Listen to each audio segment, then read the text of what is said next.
Next, after his triumphant return from prison to the ring, the honor of welcoming Tyson fell to a particularly brash and cocky fighter, Peter McNeely, nicknamed Hurricane.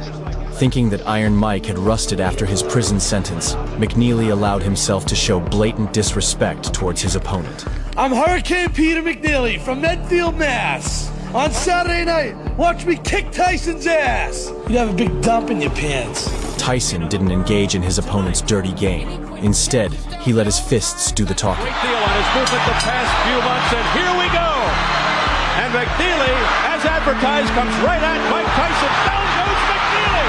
Seconds into the first round. McNeely, eager to live up to his nickname, rushed to destroy his opponent, but was immediately met with a dose of sedation from Tyson. Seconds into the fight, McNeely on the canvas.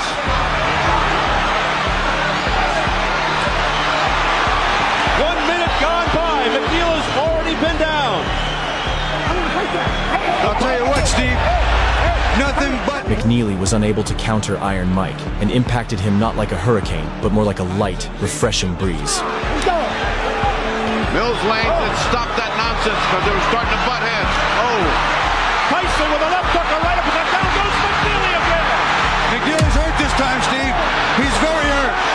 He can barely stand. In the end, the king of boxing quickly brought McNeely down from the heavens, turning him into a fallen angel and adding another scalp of a brazen victim to his highlight reel. At first, it appeared as if McNeely... The first obstacle on Mike Tyson's path to glory was the WBC champion named Trevor Berbick. Berbick had a notorious reputation as a dirty fighter, often resorting to underhanded tactics, such as hitting his opponents in the back of the head, showing no regard for their health.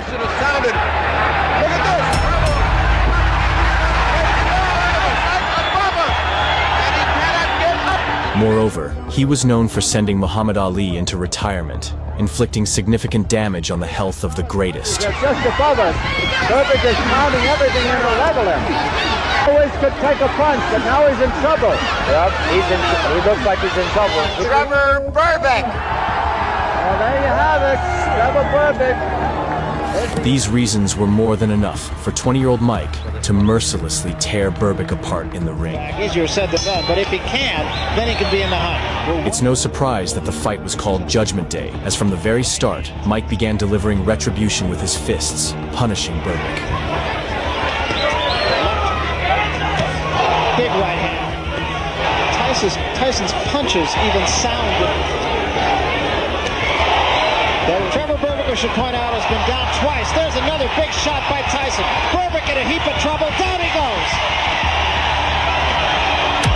The punches are coming in such a succession that... But Berbick, attempting to show that his opponent's punches were harmless, allowed himself to taunt the baddest man on the planet, effectively signing his own death sentence.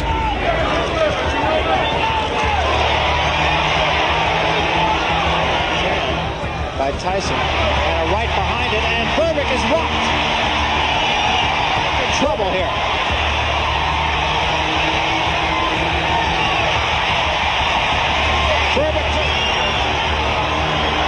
But in the end, Tyson mercilessly punished the impudent fool for all his sins, causing Berbick to lose his sense of direction in the ring and making Tyson the youngest champion in the history of the heavyweight division. That was a right to the body and an uppercut to the head, and Berbick is down.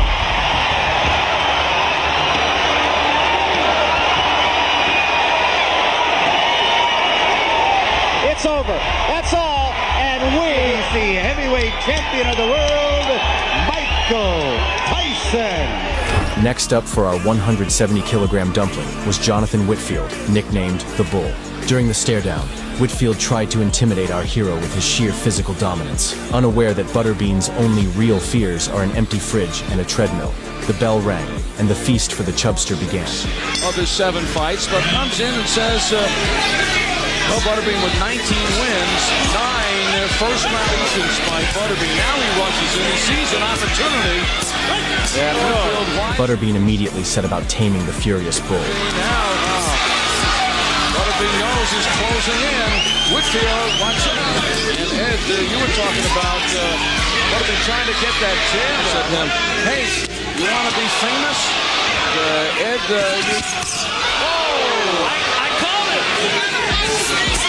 for this one. Now that he's immediately... And, after sending Whitfield crashing into the canvas, Eric once again proved that extra weight in boxing is no problem. Joel Scott, rising young heavyweight. In a terrific there of Butterbean, seeing him win his 20th against Juan. In the fall of 1987, in a fight for the title of undisputed world champion, Mike Tyson decided to settle the score with an old nemesis, Tyler Biggs, who had once robbed the young Tyson of his chance at Olympic gold. And so, 3 years later, the cocky Tyler was confident that he would once again take away his well-deserved world title, which is why he allowed himself to publicly humiliate Mike. You know, I owe it to myself to go out there and beat Michael Tyson like I am his dad. He's made for me. Tyson. As soon as the bell rang, the spectators were frozen in shock. Movement on the part of Tyrell. For Tyson, the king of the ring, found himself in the role of the victim, and the fight resembled a father spanking his son. See, a good stepping jab is very effective. Whether or not Biggs can keep this up. That's the uppercut. Throw the jab, like he's doing now, not to let Tyson set up. With every passing second, Biggs' confidence grew, and he began to neglect his defense, playing recklessly with fate. He's trying for the head. Now we see the jab again. And come with that right hand. That was a quick little overhand right by... But Tyson, unwilling to tolerate such disrespect, decided to drill some lessons and manners into his head, starting to teach him a harsh lesson in discipline. Does the most damage. There was a big right hand. Best punch of the fight. That was the left hook, Barry. That was left hook. That was what he said he was going to do. Huge left hand there by Tyson. And a combination by Tyson. From Tyrell Biggs now. Start those uppercuts. He took a big left hand there. Oh, that was a tremendous left hand.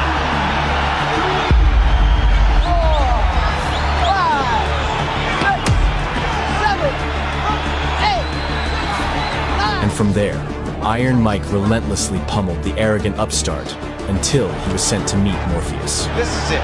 He is gone right now. He has no leg.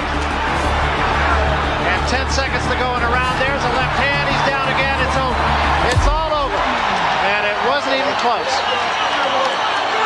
And heavyweight champion of the world, Mike Tyson! The final stop in our story was July 1987. Carl Williams, eager to make a name for himself, confidently proclaimed that he was superior to Tyson in every aspect. However, he failed to acknowledge that 17-year-old Mike was just starting his ascent in boxing, while 23-year-old Carl already had 11 professional fights. And the very next day, I came in the gym with a different attitude towards him. I went into the ring and I busted him up. But just 6 years later, that young guy had already claimed the title of undisputed world champion. And so, in 1989, the time for retribution had arrived. He'll rush straight across here, Tyson, that's a certainty.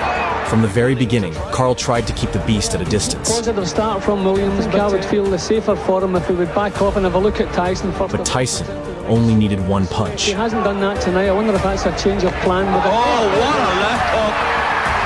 Well, he certainly wasn't cold, Jim. In fact, it looks like Carl Williams has been knocked cold in the first round.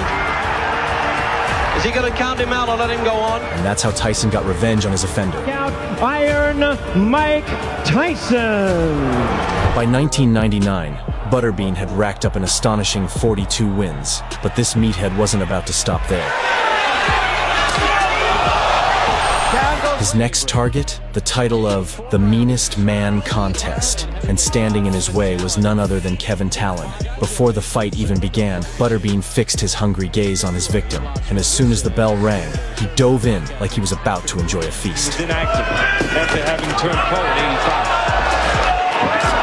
85. One of them against Talon.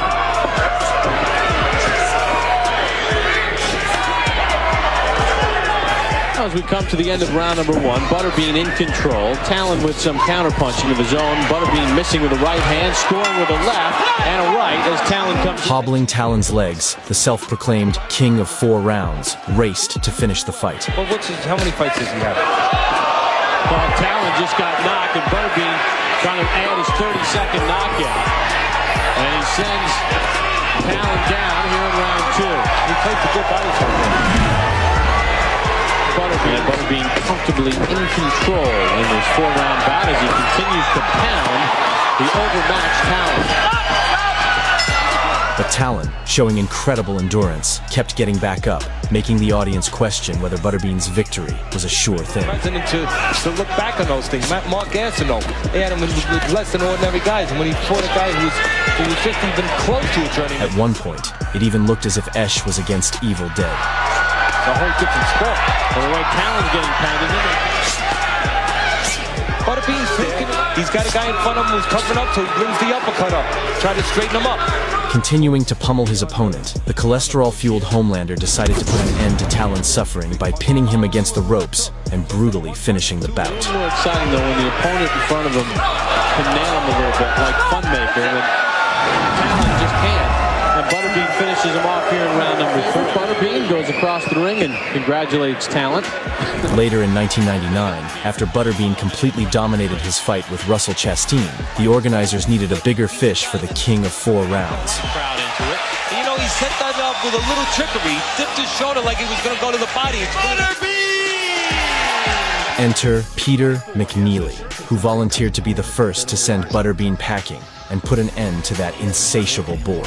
By then, McNeely boasted a record of 45 wins, 34 of them finishes. He could smell the kill, and he went right after it. Dropped him. A minute 53. Williams got up, but then, this is all from the first round, went down again. The outcome of this fight would determine if Butterbean was ready to step up to the next level. When the bout began, both fighters immediately exchanged punches. Circumstances certainly has had a long time where he was under drugs and heavy drugs. Let's go to this. Butterbean goes right to it. Then Butterbean unleashed a pendulum-like assault that was executed to perfection. However, McNeely managed to halt those swinging blows. The fan appeal of this guy in the red, white, blue trunks is very palpable. Unwilling to give up, Butterbean launched into a reckless attack, absorbing and delivering punishment in equal measure. 9 pounds lighter than Butterbean. There's a more like him.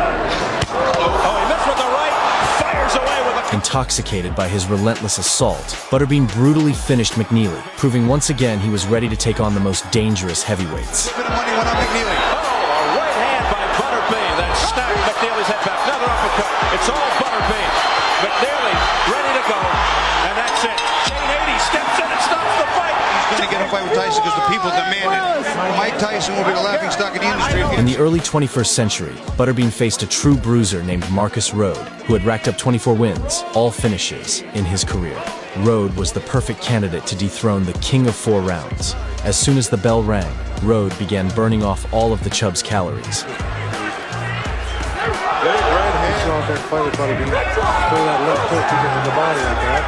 Will fight one of the top fighters, or is he destined to just be? All I know is when people get a nice job marketing, there's no doubt about it. Look at it. Apparently, Rode even sported red shorts that night, embracing his inner matador as he dodged every punch from the enraged bull. Like that, he takes a big swing. For 2 grueling rounds, the cardio battle raged on. You gave the first round to Rode. Yes, I did. But Rode, setting a blistering pace, didn't realize he'd tire out first, because Butterbean, despite his unassuming appearance, literally wore his opponent out. Well, he likes to eat, but he doesn't like to eat leather. Butterbean. In the end, Butterbean completely cooked Rode. He'd be a lot quicker and he could be effective. He might be able to... Right now, it's just a sideshow. Big ripping shots by Butterbean. And it started with the body shot with the right hand. And Rode is facing a rugged road right now, trying to get up on his feet. And it is over. Guys, that's all for today. We've shown you the best fights of both titans of the Royal Division. You've probably already picked your favorite.